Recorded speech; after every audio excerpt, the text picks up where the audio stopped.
Welcome to the Primo's Musings podcast.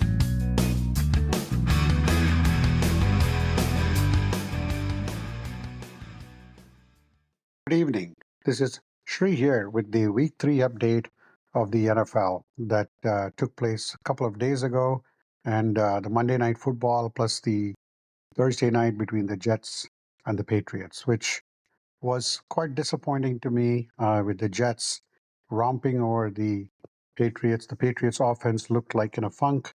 They didn't have much chance to go against the Jets defense, and it turned out to be a great victory for the Jets and Aaron Rodgers. So Jets move up to 2-1 the division, and they are now chasing the Bills, who had a very, very impressive win over the Jaguars yesterday in the Monday night.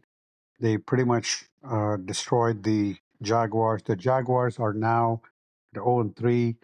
Not sure if Doug Peterson's job is at stake. The owner has clearly come out and said this is a very critical year for the Jaguars.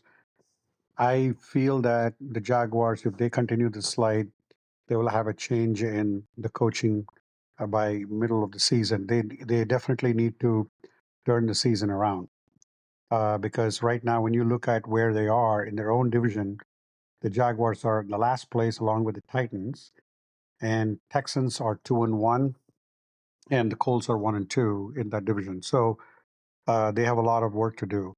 But the other games that were very impressive for me yesterday was the rookie quarterback. Two rookie quarterbacks registered huge wins this past week with Bo Nix at Denver getting a big, huge win for the Broncos against the Buccaneers. The Buccaneers were actually undefeated going into that game, but managed to score a paltry 7 points at home.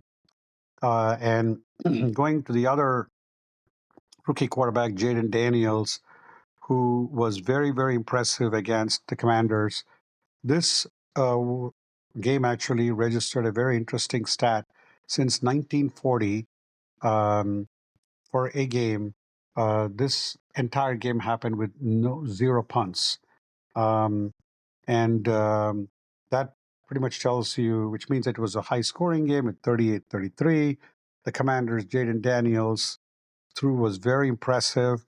The Commanders now, interestingly, are on top of their division that has both Eagles and Cowboys, with the Cowboys falling at home again to the Ravens, who actually had to reset their season with an impressive victory. Now the Ravens go to 1-2, still chasing the Steelers, who are 3-0, who have been pretty much winning with defense all around.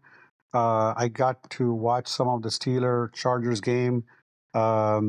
Justin Herbert was knocked out very early. It was a 2-0 matchup, battle between the 2-0 matchup teams. And the Steelers came up very impressive victory with a 20-10 at home. And Justin Fields get to keep his job. I think Russell Wilson is the quarterback they had signed in the offseason. But now it seems like if the Steelers continue to win on defense and have their quarterback make limited mistakes, he will continue to keep his job as well. The other big games that really shocked me was the Panthers going all the way to the Raiders and beating them with 2 touchdowns. Panthers, as we talked about, Bryce Young was benched for Andy Dalton, who's a journeyman who has gone from Cincinnati to multiple teams to finally settling with the Panthers. Threw for over 300 yards, 3 touchdowns with no interceptions, and came up with a huge win against the Raiders. I also mentioned the Ravens and Cowboys. Ravens went on to a very big lead earlier in the first half. Cowboys came back, but Ravens shut the door on the Cowboys with the last drive. The Lions continued to impress. They beat the Cardinals on the road. It was a close game, but the Lions are now 2-1. But the most impressive team in that division right now is the Vikings, which are 3-0, with Sam Darnold, who ex-Jet, leading the way and getting Minnesota Vikings an impressive victory at home against another 2-0 team that was coming on. CJ Stroud, they managed to score only 7 points. And the Vikings now have a very huge game coming up for them as well against the Packers, which is a division game. And the Packers are actually playing well as well. Other notable winners include Eagles, which went on the road. The Saints were red hot. They scored more than 90 points in the first two games. They embarrassed the Cowboys, but the Eagles managed to win a very close game, 15-12.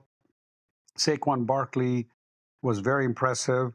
He had a huge 67-yard run, and the Eagles continue to impress on defense. They now are at 2-1 behind the Commanders, but this is still early in the season. So, to me, the impressive one, Seahawks continue to win as well. They embarrassed the Dolphins at home, and Seahawks, Vikings, right now in the NFC are the two undefeated teams. The Bills, Chiefs, Steelers are the undefeated team, the AFC. So let's see which will be the last team standing. And there is one game, obviously, we'll do the week 4 preview. There's one game that is going to be a huge game with the Cowboys traveling to the Giants, and both teams will try to avoid a 1-3 start, which will be very devastating in that division, with Commanders actually playing well, and the Eagles will continue to play well as well. But for the rest of the games, we'll do a week 4 preview later. But for now, the story of the NFL, if you ask me, is the surprises are the Vikings right now on the NFC and the Steelers in the AFC. Two surprise teams. The teams that have really disappointed are the Cowboys and the Ravens so far, and the Bengals, obviously, because they are 3-0, right? 0-3 right now. So with that, I wrap up the week 3 recap of the NFL, and looking forward to week 4. Thank you again for listening, and have a good night. Thank you for listening. Primo will be back soon.